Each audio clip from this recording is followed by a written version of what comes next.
எம்எல்ஏக்கள் யாரும் வரல, வெளியேறிய அமைச்சர். Sun News bro, you are very wrong bro. அதாவது இது தொடர்பாக நம்ம மாவட்ட செயலாளர் மருதுபாண்டியன் அவர்களை தொடர்பு கொண்டு பேசியிருக்கோம். அந்த ஆடியோ கேட்டுவாங்க. கரெக்டாக அந்த டயத்துக்கு போயாச்சு, 10 நிமிஷம் முன்னாடியே போயாச்சு. போனதுக்கு அப்புறம் தான் ஆர்கனைசிங் பண்றவங்க சொல்றாங்க, சார் ஒரு எல்லாருமே வந்துட்டு இருக்காங்க சார், ஒரு அரை மணி நேரம் வந்து அவங்க சார் எம்எல்ஏ வந்துட்டு இருக்காங்க சொன்னாங்க. அப்போ வந்து அமைச்சர் வந்து மாவட்ட மருதுபாண்டியன் வந்து அமைச்சர் கேட்கிறாரு, எம்எல்ஏக்கள் வேறு அரை மணி நேரம் ஆகுமா, என்ன பண்ணலாம் அப்படின்னு கேட்டாரு.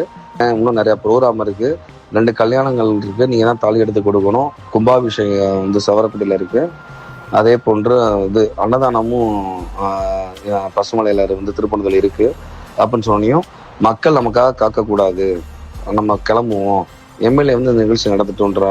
சரி, மக்கள் யாரும் நமக்காக காத்திருக்க வேணாம் அப்படின்னு சொல்லி தான் அங்கிருந்து கிளம்பியிருக்காரு. அப்படி கிளம்பும் போதுமே நிகழ்ச்சி ஏற்பாட்டாளர்கள்ட்ட போய் எம்எல்ஏக்கள் இந்த நிகழ்ச்சியை உங்களுக்கு நடத்தி கொடுப்பாங்க, எனக்காக அடுத்தடுத்த ப்ரோக்ராம் எனக்கு மக்கள் வெயிட் பண்ணுவாங்க அப்படின்னு சொல்லிட்டு தான் அங்கிருந்து கிளம்பியிருக்காரு. அமைச்சருக்கான அடுத்தடுத்த நிகழ்ச்சிக்கான ஷெடியூல் தான் இது. வந்து அமைச்சர் போய் தான் ஒரு திருமண விழாவை நடத்தி வைக்கணும். இவர் தாலி எடுத்து கொடுத்து தான் அந்த திருமண விழாவை நடக்கிற மாதிரி இருக்கு.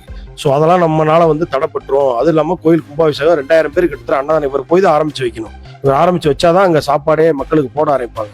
ஸோ இந்த நிகழ்வுலாம் இருக்கு, நம்மளால மக்கள் யாரும் பாதிக்கக்கூடாது அப்படின்னு சொல்லிட்டு தான் அந்த நிகழ்ச்சியிலிருந்து கிளம்பியிருக்கு. 21 வருஷமா கோயிலுக்கு பாதையே இல்லாத ஊர் மக்களுக்கு பாதை ஏற்படுத்தி கொடுத்து மக்களுக்காகவே களத்துல இறங்கி வேலை பார்க்குற ஒரு அமைச்சரை எம்எல்ஏ வரல அதனால கிளம்பிட்டாருன்னு சொல்லி ஒரு அவதூறு செய்தியை வந்து பரப்பியிருக்காங்க.